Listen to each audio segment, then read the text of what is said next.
अध्याय 60 अहिल्याबाईंचे चरित्रकार क्रमशः भाग 8 आणि आजच्या भागात आपण अहिल्याबाईंवरील हिंदी चरित्र ग्रंथ पाहणार आहोत। चरित्र ग्रंथ है लोकमाता अहिल्या उदयभानु शर्मा, प्रकाशक अहिल्योत्सव समिति 1965। जिन महान आत्माओं ने इस संसार में अवतीर्ण होकर ईश्वर प्रदत्त जीवन का सदुपयोग किया है, जिन्होंने प्राणी मात्र के कल्याण की कामना करते हुए उसे क्रियान्वित करने के लिए महान तप किया है और जिन्होंने मनुष्य जाति के लिए अपनी कर्तव्य परायणता से एक उच्च आदर्श प्रस्थापित किया है, ऐसे लोगों की जीवनियां अलंकार स्वरूप समझी जाती है। प्रातस्मरणीय देवी श्री अहिल्याबाई का जीवन पवित्र था, व्यक्तिमत्व महान था, चरित्र स्वयंपूर्ण था और आदर्श उच्च था।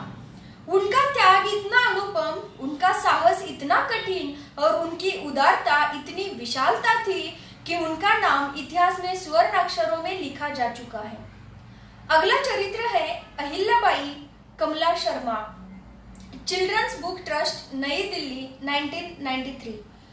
होलकर वंश के राजगद्दी पर बैठते ही हाथ में शिवलिंग ले उस पर तुलसी जल चढ़ा अपना संपूर्ण राज्य और समस्त संपदा श्री शिवार्पणमस्तु कहकर उन्हें समर्पित कर दी। इसलिए अपने दीर्घ शासन काल में उन्होंने राजपत्रों व राजाज्ञाओं पर कभी अपने हस्ताक्षर नहीं किए, उसके स्थान पर श्री शंकर आज्ञा से ही लिखा।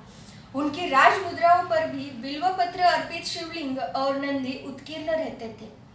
अगला चरित्र है अहिल्याबाई वृंदावनलाल वर्मा, प्रभात प्रकाशन, दिल्ली 1996। अहिल्याबाई के संबंध में दो प्रकार की विचारधाराएं रही है। एक में उनको देवी के अवतार की पदवी दी गई है, दूसरी में उनके अति उत्कृष्ट गुणों के साथ अंधविश्वासों और रूढ़ियों के प्रति श्रद्धा को भी प्रकट किया है। मैं उन्हें उस अंधेरे की प्रकाश किरण मानता हूँ जिसे अंधेरा बार बार ग्रसने की चेष्टा करता रहा। चारों ओर घोर अराजकता, शासन व्यवस्था के नाम पर घोर अत्याचार, प्रजाजन हीन दीन अवस्था में धर्म अंधविश्वासों, भय, त्रासों और रूढ़ियों की जग में कसा हुआ, न्याय में न शक्ति रही थी न विश्वास। ऐसे काल की उन विकट परिस्थितियों में अहिल्याबाई ने जो कुछ किया वह चिरस्मरणीय है। अगला चरित्र है लोकमाता अहिल्याबाई अरविंद जवळेकर, प्रभात प्रकाशन, दिल्ली 2002।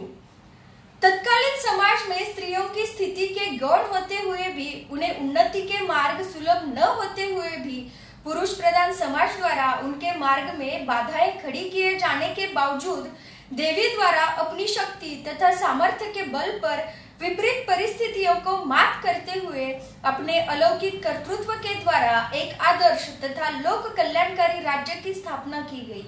वह स्त्री शक्ति और सामर्थ्य का अद्भुत प्रतीक है।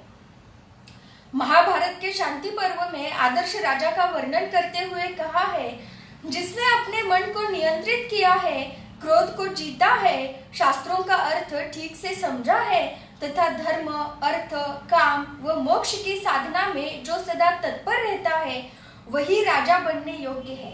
यह गुण पौराणिक काल में राजा दिलीप, जनक, श्री राम, श्री कृष्ण तथा युधिष्ठिर इनके पास थे।